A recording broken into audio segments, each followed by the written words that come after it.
Les éditions Sixtreed, avec l'aimable autorisation des éditions Le Cherche Midi, présentent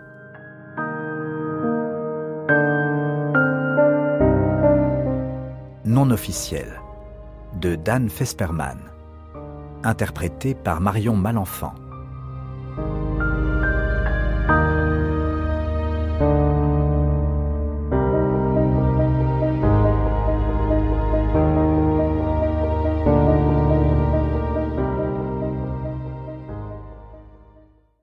Berlin, 1979. Le plus âgé des deux s'assit à la table de la cuisine, au fond de la planque, et répéta les mêmes mots. Son ton monotone leur donnait l'allure d'une leçon, d'une incantation peut-être, comme s'il jetait un sort à son interlocuteur. Pour nager dans la mare, il faut quitter la baie. On peut faire un tour dans le lac, mais ne jamais s'immerger. Et il faut toujours revenir à la mare. Debout, les bras croisés sur la poitrine, le plus jeune hocha la tête. Et le zoo ? Rien à en tirer, pour nous en tout cas, et il n'y a plus de mare pour le gardien du zoo. Le vieux s'interrompit, il avait le souffle court. Ceux qui y travaillaient pensent qu'elle n'existe plus depuis longtemps et qu'on n'en verra plus la couleur. À part bien sûr ceux d'entre nous qui portent les bonnes lunettes. Voilà ce que nous vous proposons, si cela vous intéresse. Des lunettes ? Façon de parler. Une autre conception des choses, si vous voulez. Une occasion à saisir. Tout ce dont vous avez rêvé, sinon plus. Le vieux se versa un whisky, le but, et reposa bruyamment son verre qui claqua tel un marteau sur une porte. Vous n'y comprenez rien, n'est-ce pas ? Des bribes, pas tout. Nous vous faisons une offre. Mais avant tout, on a besoin de vous sécher. Parce que j'ai nagé dans la baie, bien sûr.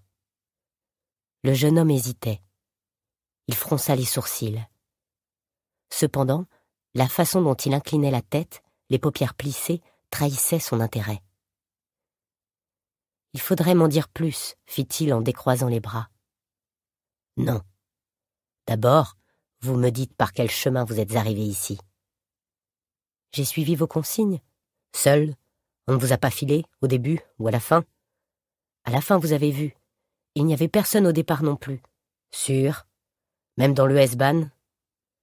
J'ai pris toutes les précautions, tout s'est bien passé. Ce n'est pas la première fois quand même. Un long silence, une autre gorgée de whisky, le verre qui claque sur la table. Alors approchez, asseyez-vous. Encore ce souffle bruyant. Le jeune homme fit un pas en avant, puis s'arrêta brusquement, comme si une idée lui avait traversé l'esprit. Et si on ne s'entendait pas ? Ce n'est pas le genre d'affaire où vous devez me tuer parce que je suis au courant ? Le rire du vieux ressemblait aux notes d'un accordéon éventré. Allez, prenez un verre. Ce n'est pas une réponse. C'est plus nuancé que ça. Asseyez-vous que je vous explique. Des gens sont en train de mourir, Lewis. Ils coulent et personne dans la baie ne viendra les sauver. Vous pouvez intervenir, très vite. Comme dit votre copine polonaise, le temps file. Que savez-vous d'elle ? Règle numéro 1. Rappelez-vous toujours qu'on en sait plus que vous ne croyez. À l'étage, dans la pièce équipée, Hélène Abel nota le nom Lewis, penché au-dessus de sa feuille. Elle avait retiré ses chaussures et, ses écouteurs sur les oreilles, s'efforçait de ne rien perdre de la conversation. Un cryptonyme, à l'évidence, mais qui ne lui était pas étranger. Ce n'était pas un homme de la base de Berlin, la Bob, comme l'appelaient les anciens. Peut-être était-elle tombée dessus dans un mémo ou aux transmissions.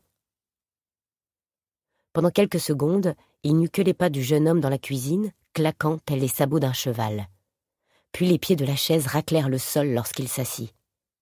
Elle se rappela ses souliers noirs cirés, une sorte de godillot commun chez les Allemands de l'Est. Les deux hommes étaient arrivés un instant plus tôt.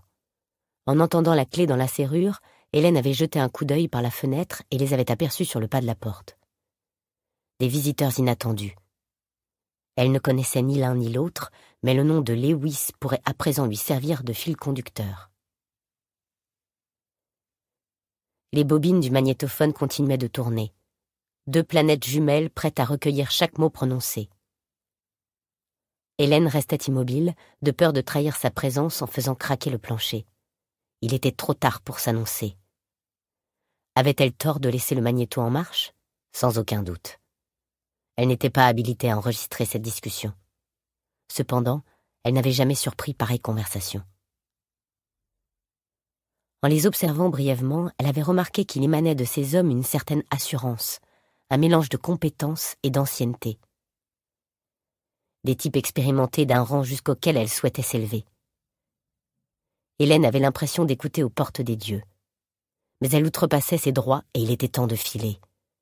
Elle allait éteindre le magnéto, retirer ses écouteurs et attendre silencieusement qu'il s'en aille. En soupirant, elle tendit le bras vers la touche arrêt.